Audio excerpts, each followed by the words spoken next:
how many of your du'as actually come from your heart? You are watching Hashtag with Saad Tasleem.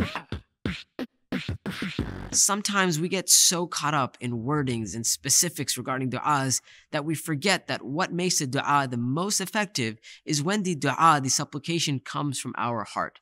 Listen, don't get me wrong. Using the du'as of the Prophet ﷺ is amazing. It's great. And to memorize those du'as is awesome.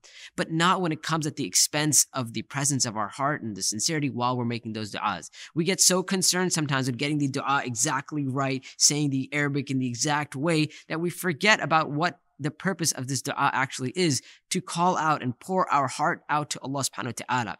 Best of both worlds, yes, you use the du'as of the Prophet ﷺ, you understand them, you internalize them, and you use that to pour your heart out. But if you're not able to do that, at the very least, turn back to your heart and speak to Allah in whatever language you can. The language of your heart is understood by Allah subhanahu wa ta'ala. Sometimes we get so caught up in those type of du'as, those type of things where people say, you say this many times and you get this, and you'll say this many times and you get this. And we get caught up in these numbers and the amounts that the spirit or the soul of the du'a is gone.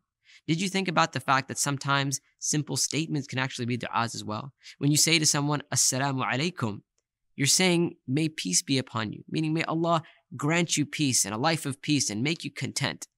Think about that dua and you'll realize that the dua comes from the heart, and what makes it effective is the outpouring of our heart.